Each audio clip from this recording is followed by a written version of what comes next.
Iran युद्ध को लेकर ट्रंप के प्लान ABCD सब फेल नजर आ रहे हैं।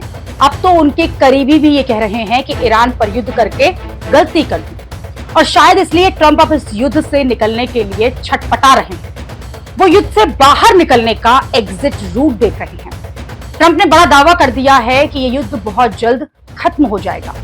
ट्रंप कह रहे हैं कि ईरान का हमने सब कुछ तबाह कर दिया है और अब कुछ बचा ही नहीं है।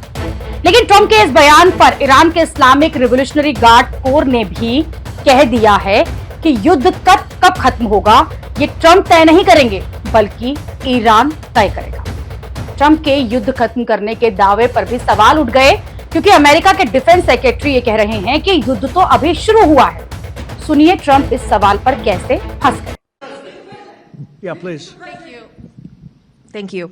Mr. President, you've said the war is, quote, very complete, but your defense secretary says this is just the beginning. So which is it, and how long should Americans be prepared Well, I think you for could this war say to it last both. for? It's the beginning. It's the beginning of building a new country, but they have no Navy, they have no Air Force, they have no anti-aircraft equipment. It's all been blown up. They have no radar, they have no telecommunications, and they have no leadership. It's all gone. So, you could look at that statement. We could call it a tremendous success right now as we leave here. I could call it, or we could go further, and we're going to go further. But अब आपको ये समझाती हूं कि कैसे युद्ध खत्म होने का फैसला अब अमेरिका नहीं बल्कि ईरान करेगा और कैसे इस युद्ध में अमेरिका जो है वो बुरी तरह से फंस गया है। दरअसल कुछ दिन पहले ही ट्रंप कह रहे थे कि ये युद्ध 4 से 6 हफ्ते चलेगा और अब कह रहे हैं कि युद्ध तो बहुत जल्द खत्म होने वाला है। यानी ट्रंप एक तरह से ये माहौल बना रहे हैं कि अमेरिका तो युद्ध जीत गया है। दरअसल ट्रंप का ये बयान ऐसे वक्त में आया है जब 2022 के बाद पहली बार क्रूड ऑयल के दाम $100 के पार पहुंच गए थे। क्रूड ऑयल के दाम अंतर्राष्ट्रीय मार्केट में $120 तक आ गए। ऐसे अमेरिका समेत पूरी दुनिया की मार्केट में हाहाकार मच गया। G7 देशों को इमरजेंसी मीटिंग बुलानी पड़ी। ये कहा गया कि वो ऑयल रिजर्व का इस्तेमाल करेंगे और इस ऐलान से मार्केट को कुछ राहत मिली। लेकिन दाम $100 के पार बने हुए थे।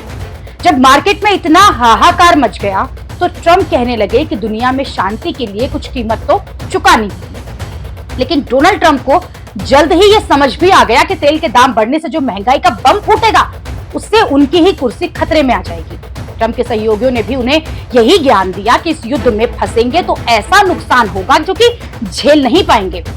इसलिए अब ट्रंप ये कह रहे हैं कि युद्ध जो है वो जल्द खत्म हो जाएगा और ट्रंप के इस ऐलान के साथ ही क्रूड ऑयल के दाम $100 प्रति बैरल के नीचे आ गए।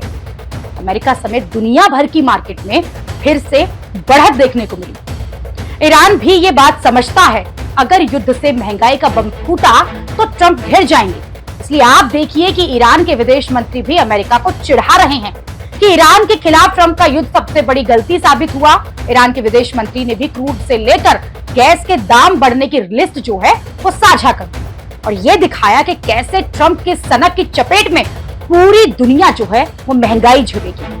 ट्रंप ने ईरान को वॉर खत्म करने का दावा करके मार्केट को हालांकि टेम्पररी राहत जरूर दे दी, लेकिन सवाल है कि इससे होगा क्या, क्योंकि अभी तो युद्ध खत्म होता दिख नहीं रहा। इस युद्ध में भले ही ईरान जो है बर्बाद हो रहा हो, लेकिन ईरान मर रहा है, तगड़े तरीके से उसे मार रहा भी है। ट्रंप चाहते हैं कि वो युद्ध में जीत का ऐलान के साथ ही इस युद्ध से निकल जाए और ट्रंप को ऐसा लग रहा है कि वो ईरान पर प्रेशर बनाएंगे और ईरान जो है वो भी बातचीत के लिए टेबल पर आएगा और फिर सीज फायर का ऐलान होगा और ये युद्ध खत्म हो जाएगा। ये ठीक वैसा ही है जैसे पिछले साल 12 दिनों के युद्ध के बाद सीज फायर हो गया था, लेकिन इस बार हालात बदले हुए हैं क्योंकि इस बार ईरान जो है वो पिछली गलती नहीं दोहराएगा। ट्रंप लगातार ईरान से बातचीत को लेकर छटपटा रहे हैं। ये दावा कर रहे हैं कि ईरान बातचीत करना चाहता है, लेकिन ईरान है जो कि कह रहा है कि उसे कोई सीज फायर नहीं चाहिए, कोई बातचीत भी नहीं चाहिए। दरअसल ईरान को भयंकर नुकसान तो हुआ है। ईरान भी चाहेगा कि युद्ध जो है वो ज्यादा समय न चले, लेकिन ईरान के सामने दिक्कत यह है कि ईरान के पास इस युद्ध को लड़ने के अलावा और कोई विकल्प मौजूद नहीं है, क्योंकि अगर ईरान ने सीज फायर कर दिया तो उसकी कोई गारंटी नहीं है कि उस पर फिर से हमला नहीं होगा।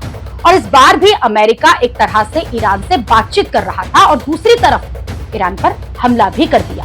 तो अगर ये सीज फायर हुआ तो अमेरिका को फिर से कुछ दिन का कूलिंग पीरियड मिल जाएगा और अमेरिका फिर से ज्यादा तैयारी और शक्ति के साथ ईरान पर वार करेगा। इसलिए ईरान इस युद्ध को अभी नहीं रोकेगा, भले ही कितनी मार क्यों ना पड़ जाए। दूसरी तरफ ट्रंप जो है वो अपनी जीत का दावा करके इस युद्ध से निकल भी जाते हैं तो भी ईरान अपने पड़ोसी देशों और इजराइल से युद्ध को जारी रखेगा। और अगर ऐसा हुआ तो अमेरिका दूर से बैठे बैठे ये सब नहीं देखेगा, उसे फिर से युद्ध में कूदने का दबाव बनेगा। यानी ये युद्ध जो है वो अभी खत्म होता तो नहीं दिख रहा, कम से कम इस शर्त पर तो बिल्कुल भी नहीं कि ट्रंप अपनी जीत की घोषणा कर दे। फिर सवाल ये है कि आगे का रास्ता क्या है। अगर अमेरिका समेत पूरी दुनिया ईरान को ये गारंटी दिलवा दे कि अब उस पर हमला नहीं होगा तो शायद फिर कुछ हो सकता है, लेकिन फिर भी सवाल ये है कि ऐसी गारंटी जो है वो दिलवाएगा कौन, अमेरिका पर भरोसा कौन करेगा। दूसरी बात, ट्रंप ने तो ये भी कहा कि युद्ध जल्द खत्म हो जाएगा, लेकिन फिर से ये सवाल उठेंगे कि इस युद्ध से हासिल क्या हुआ, क्योंकि न तो अमेरिका न ईरान में सत्ता परिवर्तन हुई। एक सुप्रीम लीडर को मारा गया तो उसकी जगह उनका बेटा आ गया। इस हमले से ईरान कमजोर तो बहुत हुआ है, लेकिन खत्म नहीं हुआ। यही वजह है कि ट्रंप के करीबी ग्राहम लिंडसे कह रहे हैं कि इस युद्ध में अगर ईरान में सत्ता परिवर्तन नहीं हुआ तो फिर तो अमेरिका ने गलती कर दी। ईरान के साथ करो या मरो वाली स्थिति है, इसलिए ईरान बिना पुख्ता भरोसे के हथियार तो डालेगा नहीं। ये बात ट्रंप भी समझते हैं, इसलिए ट्रंप कह रहे हैं कि अगर ईरान नहीं रुका तो उसने स्ट्रेट ऑफ हॉर्मुज़ जो है वो नहीं खोला, अमेरिका उस पर 20 गुना ज्यादा प्रहार करेगा।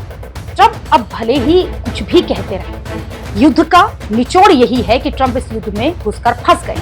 वो अफगानिस्तान वाली फजीहत को नहीं दोहराना चाहते, इसलिए युद्ध से निकलने का रास्ता भी देख रहे हैं। लेकिन वो भी ये चाह रहे हैं कि वो जीत के ऐलान के साथ उसका डंका बजाएं।